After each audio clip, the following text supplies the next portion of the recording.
Doesn't it feel a little bit churlish? The news today that J.K. Rowling says, well, she was never really a friend of Stephen Fry anyway. This story about Harry Potter, the spells, the Hogwarts, it's about something altogether more human, the collapse of a once amicable relationship between two cultural titans, J.K. Rowling and Stephen Fry, and their public falling out encapsulates not only personal disappointment but the wider fragmentation of discourse in a society that's increasingly at war with itself over gender, identity, and truth. These things have been um, weaponized. On the one side, we've got J.K. Rowling, the creator of a literary world that has shaped a generation.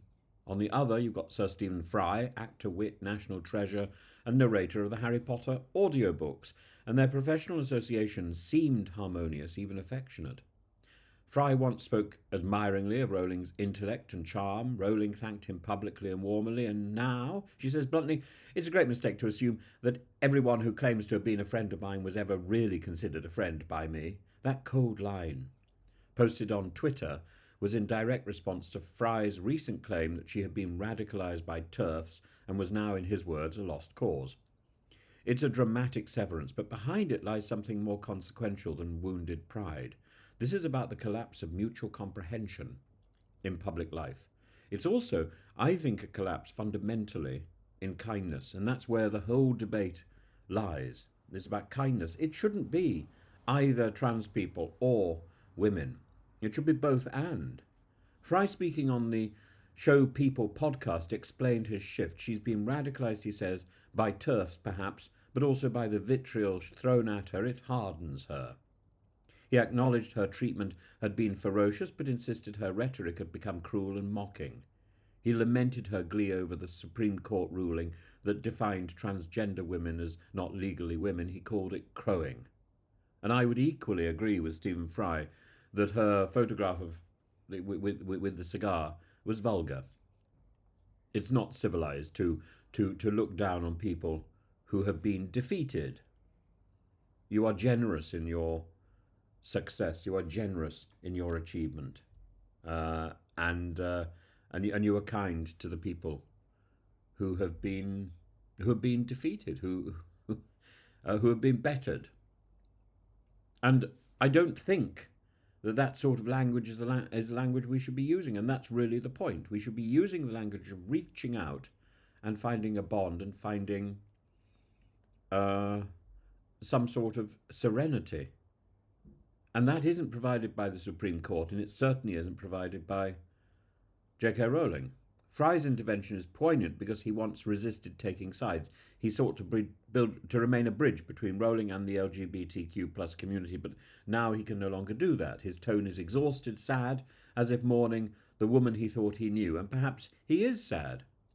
Rowling, meanwhile, is unrepentant. She has become, intentionally or not, a lightning rod for gender-critical feminism. She celebrated the court's decision with a cigar and whiskey, posted defiantly online. She praised a BBC presenter who stressed women after saying pregnant people. This is no longer subtext, it's war paint. And her response to Fry wasn't just a personal snub, it was a deliberate unmasking. He was never my friend. The message is clear. The past is irrelevant. Only ideological alignment matters now. This is how cultural rapture works. Cultural rupture, sorry. No middle ground, no private doubts, only sides.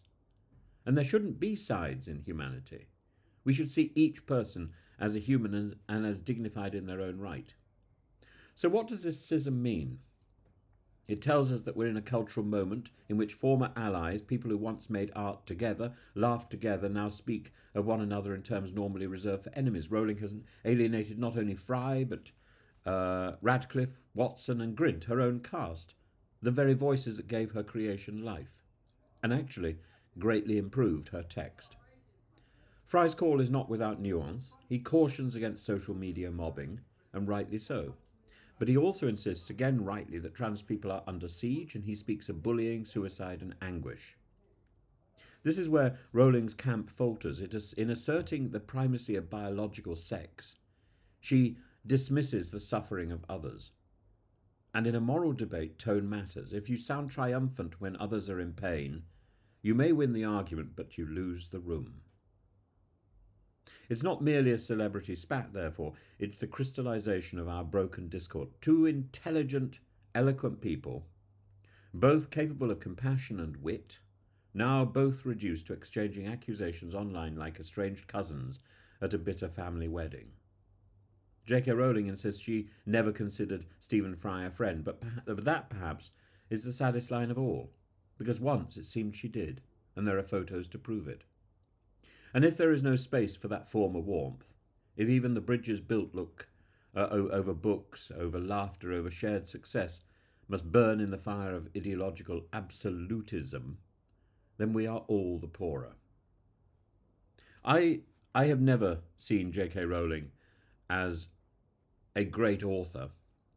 I have seen her as a great storyteller, and I acknowledge that at least two of her books are tremendous books.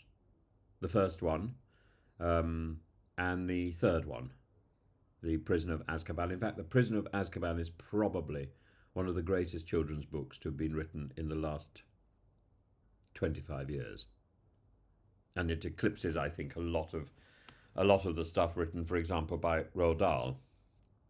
It's a tremendous piece of work. But after that, I'm afraid, drivel.